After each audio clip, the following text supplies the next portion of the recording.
and welcome to Awakening Through Love, the podcast. My name's Rod Gordon, And my name's Martina Hughes. and today we're going to explore part 4 of Martina's journey. And I believe that we'd arrived in Melbourne at the end of our last podcast. That's right. I made the move from Sydney to Melbourne. And by we, I mean you. Yes. Because I did not ever live in Melbourne. Not a city guy. No. So, yeah, I arrived in Melbourne and I guess in many ways, Melbourne was an obvious choice because I already had community in Melbourne from years of running regular events in Melbourne, and the Melbourne community, even when I didn't live there, was like really welcoming and friendly and generous. So it was a really natural choice of a place for me to live. Yeah, wow. It's such a big move, though, moving interstate, which obviously you'd done before because you'd moved from Tasmania to Sydney. So now you've moved to Melbourne.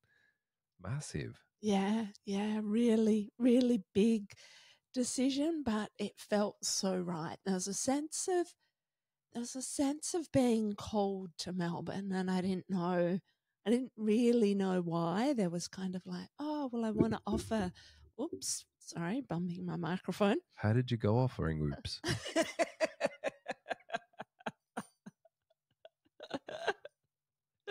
It's a technique I'm not familiar with. I'd love to know more. Teaser. So I on a logical level, I knew I wanted to offer the tantric embodiment training, and I had the plan for how I wanted to revise it from the original version I'd ran in Sydney, and had a sense of really taking people on a beautiful, deep journey. But then there was also, beyond that kind of logical frame, there was just this sense of my heart and my body being called to Melbourne. And it was a little bit ironic because I'd always been part of that whole Sydney versus Melbourne thing and would always say, Melbourne's a great place to live, but I wouldn't want to live there. And all of a sudden, I was living there. Wow. Why would you not want to live there? Cold. I'm not familiar with the Sydney versus Melbourne thing. Cold weather is primarily. Yeah. Also, like Sydney, the thing about Sydney as a city is it's so captivatingly beautiful. Like the harbour, the eastern beaches, the weather, there's a lot of beauty in Sydney that kind of is just, You'd fit right in. Thank you. But yeah, I'd always had a really strong infatuation, and even more than that, a love affair with Sydney from when I was quite young. That does sound like you, yeah. So, yeah, Melbourne was kind of like, well, there's good food and there's good people, so maybe it's worth giving it a shot. Can definitely understand why you would move there for the food. I feel like if the food was amazing in Antarctica, you'd move there. Just that I wouldn't come with you because it's too cold. Yes. So the food and the people. Yeah. Because my question, which you've already answered, was what inspired the move. But that feeling of a calling feels like it was really important. But I feel like there was another sign there as well, if I remember rightly, about the place you were living in. Yes, which I spoke to at the end of the last episode about how the house in Sydney was being demolished. Yeah. So it was almost kind of like a bit of a shove, isn't it? Yeah, it was almost like Sydney had hit the eject button on me. I'm familiar with the eject button. Yeah, yes. Right. Yes. Wow. Yeah. So it was really beautiful landing in Melbourne because I already had community there and I'd already been running events. So it was like life just immediately existed for me in Melbourne. Like there wasn't a sense of needing to build work or community or friendships because I already had those things in place there. So that made it very easy and natural to land in Melbourne and feel like I was at home straight up. Yeah. Yeah, it sounds like it was a really beautiful transition for you. It was, yeah. The other thing that happened not long after arriving in Melbourne, I started looking for retreat venues to run retreats from, and I found the very beautiful place that you and a lot of other people will remember, which is Amaranth. And Amaranth was such a stunning retreat venue. There was a sense of falling in love with that as a place and knowing that that was going to be the home for the work that I was growing at that point. Yeah, and Amaranth was really unique. I don't think it's a retreat venue anymore, though, is it? No. So one of the things I loved about it was, one, everything was under one roof, which was amazing, the way they used the landscape to create that. But it was also built in a really specific way, if I remember. I don't remember the way, but something about the energy of the place. Yeah, it won awards for its architecture, but it was also built according to certain principles that I don't remember.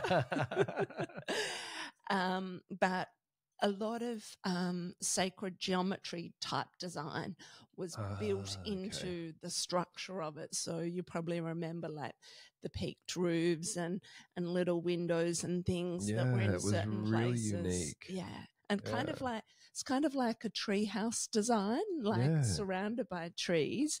But, you know, you go upstairs and then you go down some stairs and then you go down into a little fireplace area. So, kind of like a, 15-bedroom treehouse type setup. Yeah, but there were so many like pockets, like you said, with the fireplaces, which were like sunken lounge rooms that just create these little pockets where there was a feeling of being held in each of these little spaces that were sort of, well, some of them were big, but yeah, beautiful place. But yeah, sorry, I'm interrupting. No, it's okay. It's okay. So yeah, Amaranth certainly became a big part of my life for those years. And it made it very easy to then launch the training in Melbourne because I had a venue that I really loved and wanted to use as the home of the training. Yeah, wow. And the training, I actually did the training. It was like a 2-year teacher training program. It was amazing. But yeah, it obviously evolved to get to that point. Yeah, so the very first one that I ran in Melbourne was a 12-month program. So that we had a lot of retreat weekends at Amaranth, and then also some non-retreat weekends at my house in Hughesdale. Can you believe I lived in Hughesdale? I can. Because you visited me there. I visited you there a lot. Yes. Yes. And I love the irony. Yeah. So I guess the other thing that was really present during that time of landing in Melbourne was also the longing for relationship was really alive because And your previous partner actually lived in Melbourne while you were in Sydney, yeah? Yeah. So my relationship had come to an end, as we spoke about in the prior episode. The relationship with my teacher had come to an end. So there was that sense of I could feel that things had grown and changed for me as a result of those endings. And there was kind of like this bubbly aliveness and longing and desire and very much in touch with that place of, I want to create something really beautiful with somebody. I want to have a deepening relationship with a man where there's commitment and longevity. So, yeah, I was also in that. There was something really alive and dynamic opening in me at the time that was part of all that longing. What year was this when this was happening? I'm just curious. So 2012 into 2013. So I turned 40 in 2013. So it was kind of like, in the lead up to my 40th birthday and the period just after my 40th birthday. Yeah, wow. Awesome. And then, yeah, I guess around this time, not long after I turned 40, I entered into a new relationship. And so it was really beautiful in that I'd been focusing on my purpose. I was like offering the training and doing all that, and not so much chasing or looking for a relationship, but feeling the openness for relationships. So when it showed up in the way it did, it was like, oh, there is a relationship here and I can explore with this man. How did it show up? How did it show up? Funnily enough, I met him at a Melbourne event called Kundalini Dance Festival. And you're going to laugh at this. Then the next time I met him, he came to my men's introductory event. I see a pattern. And this is not the story of meeting you. No, I know. Yeah. Yeah, so, and he also came to men's retreat and some tantric nights events. So, I see. Yeah. Yes. I see your pattern here. Naughty teacher. No, the reason I asked you the year was because I was curious what I was doing at that point. And I was single at that point, and it was actually a point when I made the decision. It's like, I'm never having another relationship until I have the skills to create the one that I want. So it was that was right at that same time. So that's why I was curious, like, what were our parallel journeys? You know, how did that look in the world? So I was just curious. Yeah. Wow.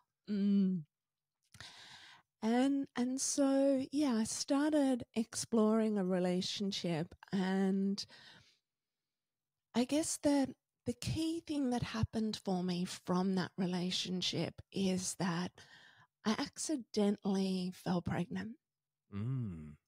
It wasn't planned, and it was the kind of falling pregnant that in many ways shouldn't have happened. It's like my body went against the norm. And so it was a shock and definitely a surprise. But for me, something really beautiful happened, like in the period, probably for about 1 to 2 weeks before I discovered I was pregnant, and in the week after, in that I felt really magic. It was like I had superpowers is probably the best way to describe it. But there was beauty, there was love, there was opening in everything. I felt in flow. I felt connected to everything. There was just so much beauty even before I knew I was pregnant. But then once I found out I was pregnant, it was like, all these feelings I've had the last 2 weeks, it's because something really significant had been shifting in my body and I didn't know. Yeah. I think being a woman in some ways is like having superpowers. You're creating a whole human life inside your body. That is a superpower. I can't do it. Yeah, it's a good way to describe it for sure. Yeah. And so like it feels like there's more there for you too.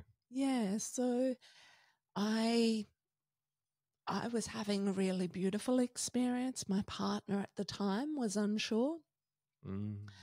And so that must have been terrifying. It was terrifying, and I made one of the bravest and most vulnerable prayers that I've ever made. And when I could see how unsure he was, I had real concerns about bringing into the world a baby who wasn't wanted. And so I made a prayer that if having a baby wasn't in the highest and best interest for myself, for him, and for the baby, that then I would was requesting for the baby to leave if it wasn't going to be of highest service to all three. And so I remember how sincerely I was making that prayer, and it was like I was feeling into something bigger than myself, because if it was about me, I wanted the baby. So I was kind of like, I'm offering this prayer and I'm surrendering and trusting whatever it is that's going to happen here. Wow. And approximately 5 days after making that prayer, I woke up and the magic had disappeared from my body. I felt it. Like it was like where I'd been, even in the midst of this tenderness, I'd still had all that magic and beauty alive, but I woke up, just felt flat, like the magic had disappeared. On a physical level, I was like, oh, the breast tenderness is gone that had been present for about 3 weeks.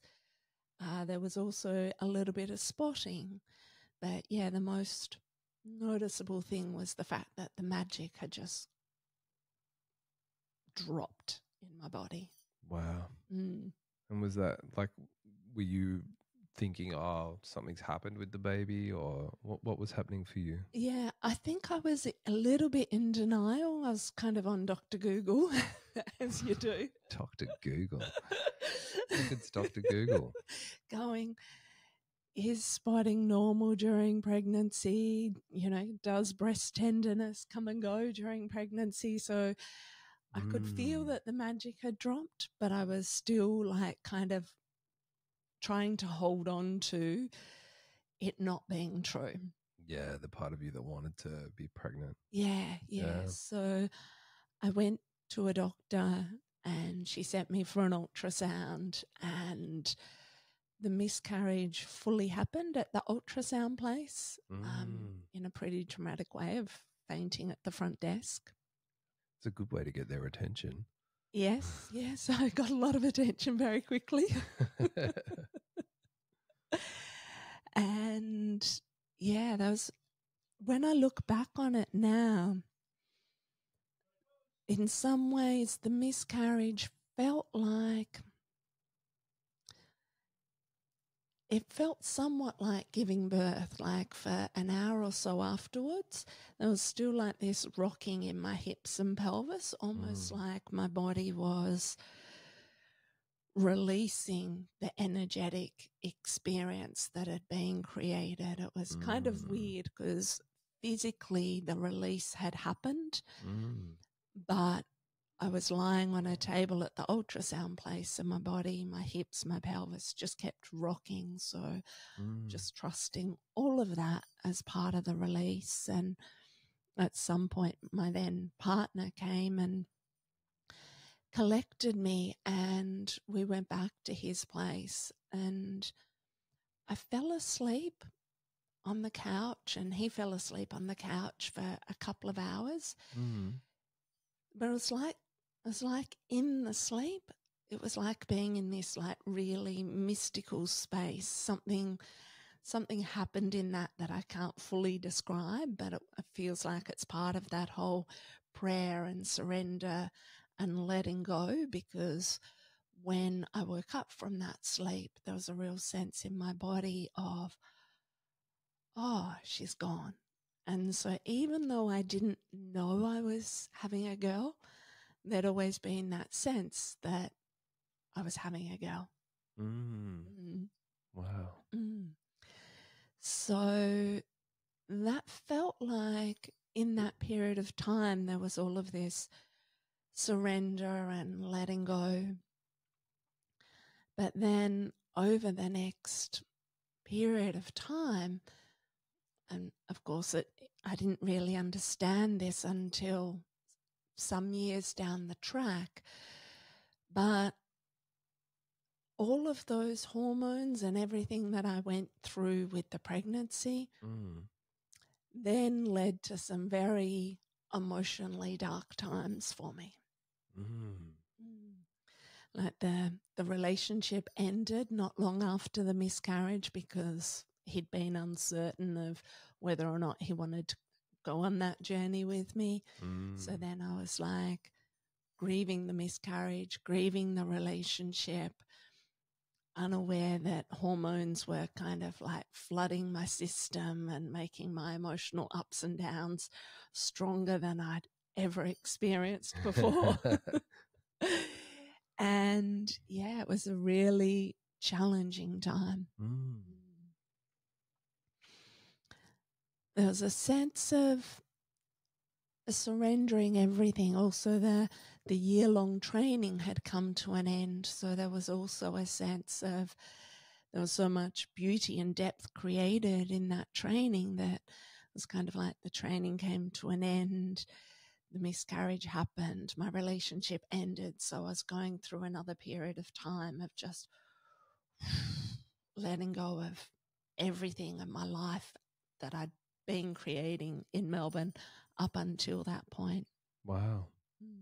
That feels like a lot, ending at once. It was. Yeah. There was a lot of conflict happening around me as well. Like I had, because of how emotional I was at the time, I ended up with a lot of conflict with, women friends and some of the colleagues I'd had around me. There was just a sense of I wasn't able to really handle myself and my emotions at that time. So I created a lot of conflict without even realizing at the time that that's what I was doing. So yeah, I was really kind of, everything was falling apart. Bit of a scorched earth kind of thing. Definitely. Definitely. So there were things that were ending and then the endings that you were creating. Yeah, totally. Totally. Yeah. So and all of that added to the feeling of darkness, and this sense of being alone at that period of time in my life. So yeah, there were times when I felt like I was being stretched beyond my capabilities, but obviously I made it through. So yeah. Wow. Yeah. Yeah, it sounds like a really challenging time. Is there more there that you want to share, or? Yeah, I guess part of what was really confusing for me in that period of time was that I had really wanted the baby, and then for me having a baby was about creating family. It wasn't that I wanted to have a baby as a single woman. So here I was single again. And then still feeling the longing for a baby, but also feeling somewhat confused by that because so much of what I had done in my life had been about my purpose and sharing the work that I was creating. So then all of a sudden I was like, oh, I want a baby. Do I really want a baby? Can I have a baby and still share this work in the way I want to share it?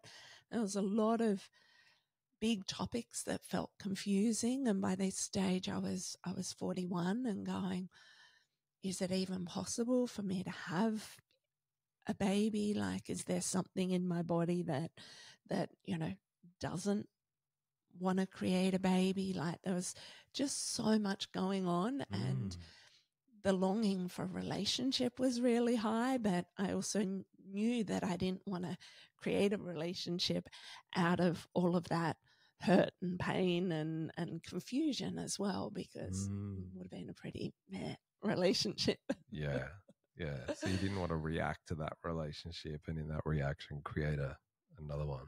Yeah. So in many ways during that time, it came back to taking care of myself and doing my own practice and just being like, okay, self-care needs to be what's most important. Meditating, moving, going for walks, journaling, having mentoring support, and connection with friends, and just finding the way to support myself through that so that I wasn't clutching or creating something from desperation. A lot of conflicting like pulls though, like pull towards purpose and what you want to create, pull towards baby and family, you know, longing for intimacy and relationship. Like there's a lot of not necessarily conflicting, but in lots of ways they feel like they pull us in different directions. Yeah, definitely. Definitely. Especially like for a single woman who wants to create a business in the world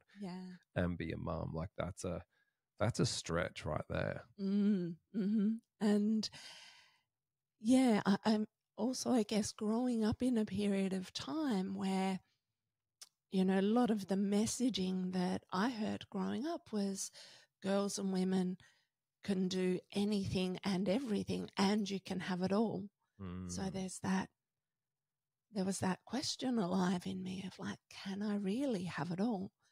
Because I could feel that if I was going to be a mum, I would want to dedicate and devote my life in a certain way to giving my child the best opportunities.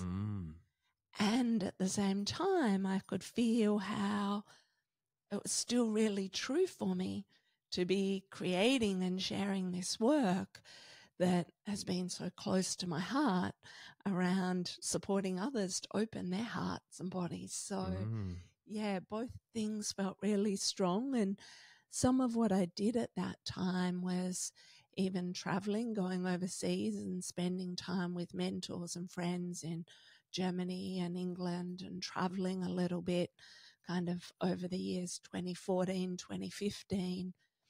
And the traveling in many ways gave me space just to be with myself, to reflect, to connect with different women in the form of mentors and friends who were living in different ways in different parts of the world as well. Some who were mothers, some who weren't mothers, but feeling and observing how other women live and create their lives. Yeah, which I think is a really potent experience, because there's often been, especially for our generation, that push towards for mums to, you know, have for women to become mums and have children, but also that push for that independence and autonomy and what is it you want to create in the world. And yes, having both, but having both of those is actually really hard. Definitely. Yeah, and in lots of ways doesn't feel possible unless there's a family unit. Yes. Doing it all on your own is just, I know you can do it, but to the level that you want to create just feels like just being ripped apart. Yeah, yeah. And some of what I saw is that the women who do it well have a sense of tribe or community around them. So then, so that it's not just a mum or just a mum and a dad raising the children. There's a sense of something bigger, whether that be extended family or a sense of community supporting. Yeah, and that feels like it could work. Yeah. Yeah, but that tribal culture is so much missing from the Western type world. Yeah. We've lost that through that strive for independence, which in many ways is been liberating, but also creates its own trap. That doing stuff on your own, being independent, being on your own is so isolating. Yeah. It's the opposite of intimacy and closeness. And it also leaves us feeling so deeply alone in the world. And so I don't know how we would reintegrate that, but there feels like that there is some incredible value around having tribe or community around us to help each person within that community or tribe to thrive. Yeah, definitely.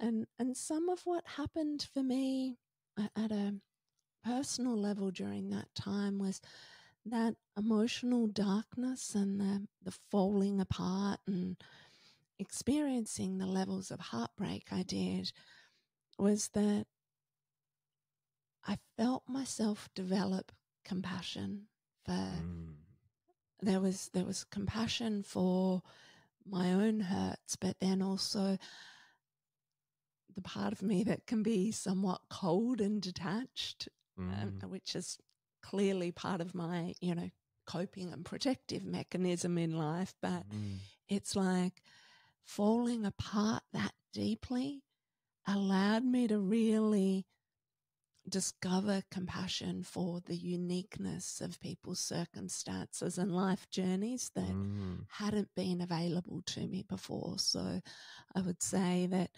that darkness really helped cultivate a sense of compassion for me. Absolutely. Yeah. There's something about deep suffering that I think allows us to see other people suffering and the beauty in each person's journey and how unique it is. Yeah, definitely. Yeah, gorgeous. So you're traveling around the world. Yeah. What did you, when you saw all the different ways these powerful women were living their lives, what came up for you in that? Yeah, great question. The thing, it felt like,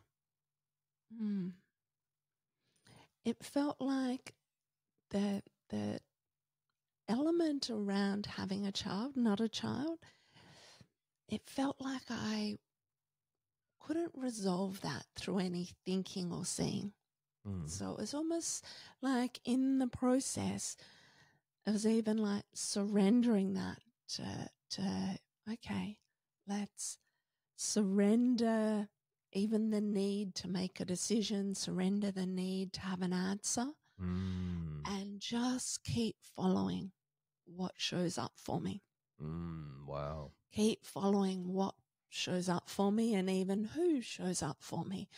And an interesting example of that is that at one point I was ready to wind up my business. I remember being on a Skype call with one of my mentors and just saying to her, well, everything else has fallen apart. I might as well just wind up the business now and be done with it all.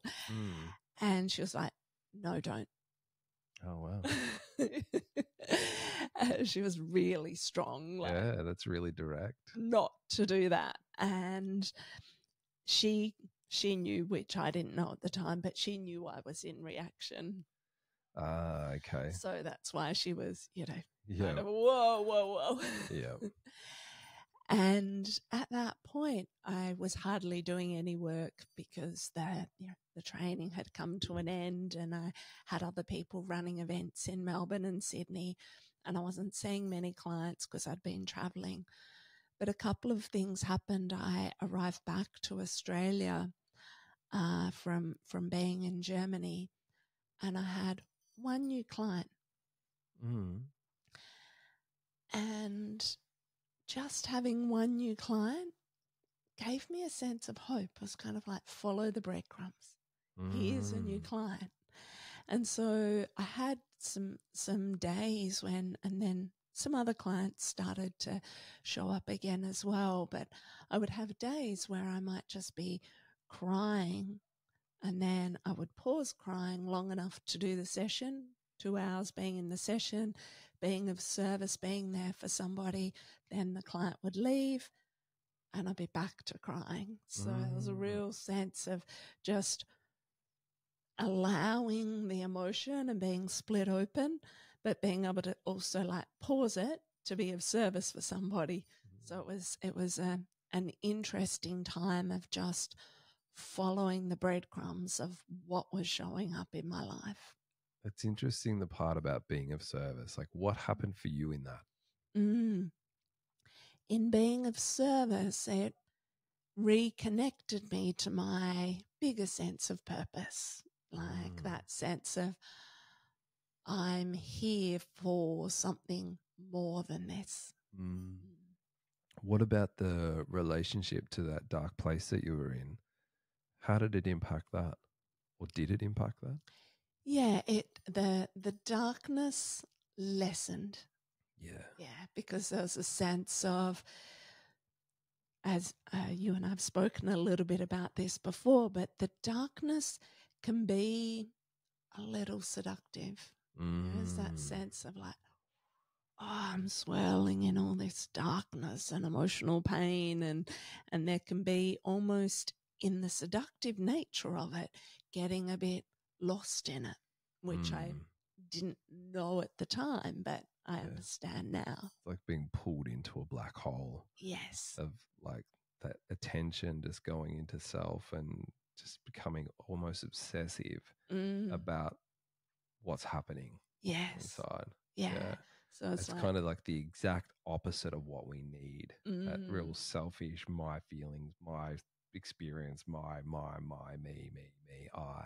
Yes. Yeah. But the being of service pulls our attention outwards towards another, which in many ways, to me, is the medicine for that dark place. So I was just curious about your experience around that. Yeah. And in many ways, being of service really ties in even to, the theme for our podcast and our work. It's like being of service is the awakening through love. It's like, put my attention onto another person.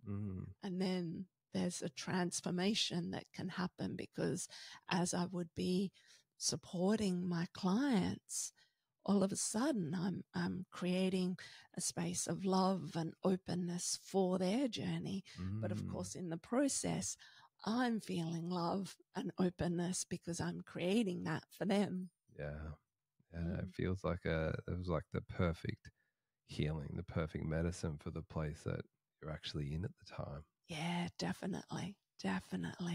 And even on one of my overseas trips, I had a man from Germany contact me about sessions when I hadn't even promoted that I was traveling to Germany. Oh, wow. So, it's like the universe going, oh, yeah, you can do some work while you're traveling as well. So there's that sense of, again, the breadcrumbs, like, do this, do this. Yeah. It feels like being like supported. Yeah.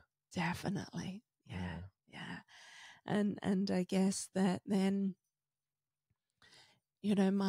as I was being supported and like being able to turn my attention outwards again towards being of service and being able to open my heart to others, there was that sense of like, workflow started again, being able to run some more events, being able to consider creating a new training and all of that then became part of the next evolution, almost like, I guess I've been through that path a few times now of life, kind of like, okay, this chapter's going to, crumble and fall apart.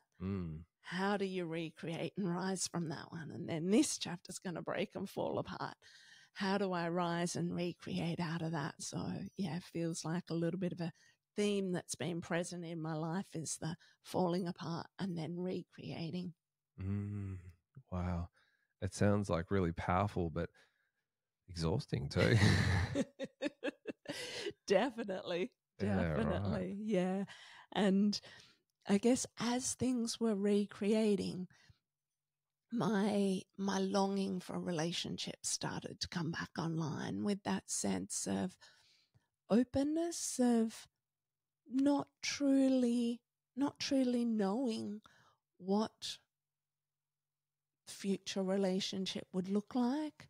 But yeah, the curiosity, the openness, the longing, because as I started to feel more openness, more love, more vitality, it makes sense that then the longing comes back for relationship and the impulse to be able to share that. How did that feel for you? Felt delicious to feel it come back, and a little bit scary. Delicious and scary. It's an intoxicating mix. Definitely. Yeah. I was afraid to really open my heart to somebody else again. There's that sense of like, what if I'm hurt again? What if I open my heart and love and it all falls apart again? So it was part of me still kind of wanting to protect myself from being hurt, but also leaning into my absolute belief that relationship for me is about evolving and growing. And so trusting that the next relationship would be part of my evolution and growth as a person and as a woman. Mm-hmm. Wow, beautiful. Mm. And so when did this relationship happen? Like, what was the next sort of chapter and phase with that longing and yearning that was online? So the next relationship was you. Ah. So yes, it happened. Wow. And what was the time frame for this? So I was single for 2 years. So 2014, about mid 2014 to mid 2016. So yeah, it was like a lot of that time over those 2 years is, it's very much about me being in that kind of period of emotional darkness. 2014 to 2016. Yeah. Yep. Yeah. Yep. So yeah, that period of time is where, there was the emotional darkness, that sense of recreating my life and, beginning to prepare for the next relationship. Interesting. Yeah. That's when I was single, got a life coach, got back into spiritual healing, studying intimacy and relationships, and was preparing for my next relationship. Fascinating. Yeah. And so somewhere in this we met. Did you want to speak to that? Yeah. So will we speak about it on this episode? Yeah? Okay. Beautiful. So the very first time we met, you came to Tantric Nights. Yeah. And I hadn't been facilitating Tantric Nights for about a year and a half. If I have it right, I think you came to Tantric Nights in Melbourne, November 2015. Correct, yeah. And so the last Melbourne Tantric Nights I'd been at was February 2014, around the time of the miscarriage. And so when Helen had been leading Tantric Nights in Melbourne for me, and I went, I kind of feel like stepping back in. Can we lead it together? And she was a yes for that. And so, yeah, I went back to Tantric Nights after a long break, and you were there. I was. And I went, he looks a little bit interesting. I think I had long hair then too. You did. Curly long hair. Yeah. It's very curly. Yeah. And I remember at one point during that night demonstrating an experience of having sexual energy alive in the body and how that can kind of be thrown or projected towards somebody. I remember that. And it happened to be towards you. It did. Yes. See, the seductress was alive early in the game. Because I remember standing there and going, I felt that.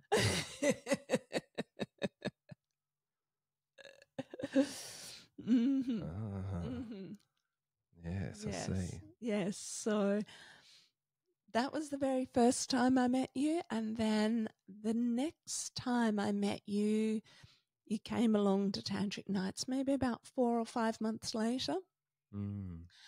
And that was around the time that I'd made the decision to wind up Tantric Nights as an event. Tantric Nights had ran in Sydney and Melbourne for 7 years at that stage. Wow. It's a long time. Yeah, so it had been a long-running event in both cities, and something happened inside of me where I realized that my journey with that particular event was complete, and offering work through that particular